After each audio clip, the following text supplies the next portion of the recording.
हमारे साथ इस वक्त कीर्तिनिधि सत्ता में है वो ही बेहतर है। उनके आरोप किसी पूर्वाग्रह से होंगे, वो उनके पूर्वाग्रह हैं, क्योंकि एक पार्टी कीर्तिनिधि पांडे साहब, ये सिर्फ पूर्वाग्रह हैं आपके। पिछड़ों के लिए काम लगातार बीजेपी कर रही है, पिछड़ों का आग कहीं नहीं मारा जाता। सर मैं आपके पास पिछड़ों का प्यार मिल रहा है, पिछड़ों का प्यार भारतीय जनता पार्टी को मिल रहा है। ठीक, और इसीलिए जीत हो रही है। पिछड़ों का प्यार मिल रहा है सर, इसीलिए तो सत्ता में है, इसीलिए तो आप लोग बाहर हैं। नहीं, देखिए, समाजवादी पार्टी भी 2022 के चुनाव में आदरणीय राष्ट्रीय अध्यक्ष अखिलेश यादव जी के नेतृत्व में जब से पार्टी का गठन हुआ, तब से सबसे ज्यादा वोट प्रतिशत 36% वोट आदरणीय राष्ट्रीय अध्यक्ष जी के नेतृत्व में। और मैं तो सीधा सवाल पूछा, सरकार बना लेने का मतलब ये नहीं कि सारी बातें ठीक हो गई। आप तो बताइए ना, यही ओम प्रकाश राजभर जी लगातार सवाल खड़ा करते थे कि जहां 200 रुपए घूस लगता थाने में, वहां 2000 लग रहा। भ्रष्टाचार बढ़ गया तहसील और थानों में, लूट बढ़ गई योगी जी की सरकार में। ये सिर्फ 1 एकड़ जमीन पर कृषि करके हर महीने 1 लाख तक कमाते हैं। इनसे सीखना है तो फ्रीडम ऐप को अभी डाउनलोड कीजिए। और उनके साथ कैबिनेट मंत्री भी थे, उन्हीं के कैबिनेट मंत्री उन्हीं पे सवाल खड़ा करते थे।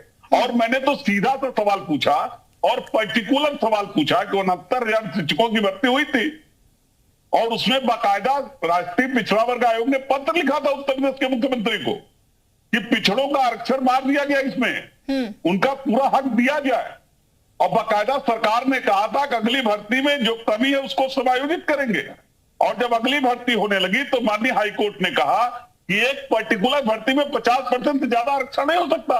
तो 69,000 शिक्षकों की भर्ती में तो पिछड़ों का आरक्षण और दलित का आरक्षण तो खा गई सरकार उत्तर प्रदेश की। क्या सरकार बन गई तो ये बात तो सही हो गया कि आरक्षण मारने का अधिकार है भारतीय जनता पार्टी को? ठीक, अवनीश त्यागी जी मारा गया है। ठीक, अवनीश त्यागी जी, इसका जवाब मैं आपसे लूंगी। सुनील जी भी हमारे साथ है, इसका जवाब आप तैयार रखेगा, मैं आपके पास लौटूंगी, लेकिन सुनील जी का भी जरा हम रुक कर लेते हैं। सुनील जी, कीर्तिनिधि पांडे साहब को भी आप सुन रहे थे, जैसा कि मैंने पहले भी कहा कि लगातार पहले कई बातें कही जाती थी, और चूंकि आप तो पिछड़ों की पार्टी, आप तो कहते पिछड़ों को आगे लेके आना, और यही कह के तो आप सपा से भी अलग हुए थे कि पिछड़ों की बात हम जो रखना चाह रहे हैं वो नहीं रखी जा रही है। तो फिर बीजेपी में यही बात है कि पिछड़ों की बात नहीं रखी जाती। ये लोग ये पहले राजभर कहते हुए नजर आते थे, फिर अब ऐसा अचानक से क्या हो गया है कि बीजेपी बहुत अच्छी लगने लगी है, बीजेपी पिछड़ों के लिए भी काम कर रही है, बीजेपी बहुत बेहतर काम करने लगी है?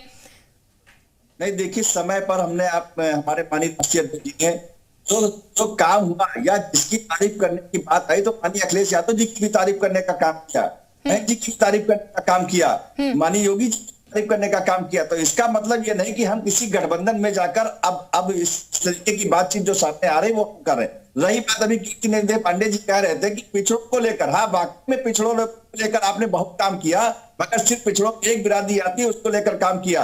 बताइए कितने पिछड़े समाज आप 74 बार सरकार ने, कितने आप थाने पर आज अर्कवंशी पाल प्रजापति कश्यप कुमार आपने थानेदार बनाने का काम किया या सिपाही बनाने का काम किया। जो अगर आप थाने पे उठाकर देख ले, तहसील में उठाकर देख ले, तो पिछड़ों में एक बिरादरी आती है, सिर्फ उसको ड्यूटी दिलाने का काम किया।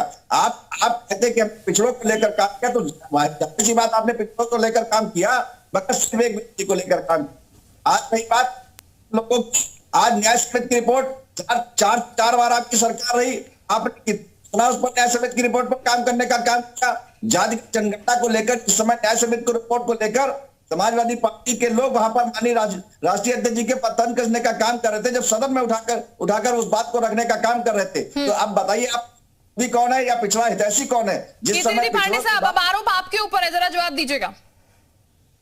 देखिए शिल्पा जी, अगर सुनील अर्कवंशी जी कहेंगे तो सारी नियुक्तियों का डिटेल मेरे पास कहीं रखा होगा, मैं इनको भेज दूंगा। और जिस जाति की तरफ वो इशारा कर रहे हैं, भाषा टोटल भारतीय जनता पार्टी की तरह है। भारतीय वो लोग बीसी समाज के लोग हैं, वो भी पिछड़े लोग हैं। और अगर मैं तो कह रहा हूं, पाल, प्रजापति, कुम्हार, गौड़, जितने लोग हैं पिछड़ी जाति के, शर्मा, सबकी नियुक्तियां हुई हैं और सबको हक मिला है उनका। और मैं तो पिछड़ी जाति के जनगणना की बात कर रहा हूं, राजभर साहब को भी करना चाहिए। मैं तो पिछड़ों के आरक्षण की बात कर रहा हूं, उनको भी करना चाहिए। मैं तो 17 अति पिछड़ी जातियों को शेड्यूल कास्ट में शामिल करने की बात कर रहा हूं, उनको भी करना चाहिए जो कमजोर वर्ग के लोग हैं। पिछड़ी जाति में जो कमजोर है उनको तो मैं शेड्यूल कास्ट में शामिल करने की बात कर रहा हूं। हमारी सरकार में प्रस्ताव भी भारत सरकार को हम लोगों ने भेजा था, लेकिन भारत सरकार ने खारिज कर दिया। काये माझी मझवार ये जितनी निषाद जातियां हैं, 17 जातियों की जिसकी बात समाजवादी पार्टी कर रही है, वो शेड्यूल कास्ट में शामिल होने के लायक नहीं है, ये पिछड़े में ही रहेंगे। और आज उसकी वकालत करने वाले लोग भी सरकार में शामिल हैं। निषाद समाज के राष्ट्रीय अध्यक्ष अपने समाज को आरक्षण दिलाने के लिए सरकार में है, और वही सरकार खारिज कर चुकी है। थावरचंद गहलोत साहब मंत्री थे भारत सरकार में, उन्होंने स्पष्ट रूप से कहा निषाद, मझवार, कलवार, ये जितनी जातियां ये केवल पिछड़ी जाति में रहने लायक हैं, इनको शेड्यूल कास्ट में नहीं शामिल किया जा सकता। और आज उन्हीं की सरकार में निषाद समाज के राष्ट्रीय अध्यक्ष हैं डॉक्टर संजय निषाद साहब, वो आरक्षण दिलाने के लिए सरकार में शामिल है। ये तो अंतर समझना पड़ेगा लोगों को, अंतर जिस दिन समझ में आ जाएगा। अगर लगता है रघुवंशी साहब को कि भारतीय जनता पार्टी के साथ पिछड़ा समाज सुरक्षित है, अगर लगता है पिछड़ी जाति की जनगणना भारतीय जनता पार्टी करा सकती है, अगर इनको लगता है न्याय समिति की रिपोर्ट भारतीय जनता पार्टी लागू कर सकती है, और सबसे बड़ा जो मुद्दा है शिल्पा जी, इस देश के अंदर की आरक्षण सरकारी संस्थाओं में लोगों को मिलता है, और सरकारी संस्थाएं धीरे धीरे अगर प्राइवेट कर देगी भारतीय जनता पार्टी, तो ये पिछड़ा समाज हो या दलित समाज हो, ये आरक्षण कहां लेगा, आरक्षण कहां पाएगा। हम लोग तो प्राइवेटाइजेशन के खिलाफ इसलिए है समाजवादी पार्टी कि सरकारी संस्थाओं में ही आरक्षण मिल रहा है। तो फिर क्या आरक्षण विरोधी है बीजेपी? कीर्तिनिधि पांडे साहब, तो फिर क्या आरक्षण विरोधी है बीजेपी? सारे प्राइवेट, जब सरकारी संस्थाओं को प्राइवेट कर देंगे, आउटसोर्सिंग से भर्ती होने लगेगी, तो वहां आरक्षण का कोई मानक नहीं, आउटसोर्सिंग की भर्तियों में आरक्षण का कोई मानक नहीं। ठीक है, अवनीश त्यागी जी जवाब दीजिएगा जरा, आप तो आरक्षण विरोधी हो गए हैं, आपकी पार्टी। देखिए, इनके कहने से कुछ नहीं होता। हाँ। ये क्या कह रहे हैं, इनको ना जनता मान रही है, ना समाज मान रहा है, ना इनके समर्थक मान रहे हैं। जिस पिछड़ी बात कर रहे हैं, पिछड़ी जाति का एक एक वर्ग हमारे साथ है, वो इसलिए साथ है कि उनके हित हमारे यहाँ सुरक्षित। जिस पार्टी की वकालत कर रहे हैं, वहां एक परिवार का आरक्षण था, एक समाज का नहीं था, ना किसी पिछड़े वर्ग का था। उस परिवार की छतरी में जो आ गया वो सब पा गया, और जो नहीं आया वो कुछ नहीं पाया।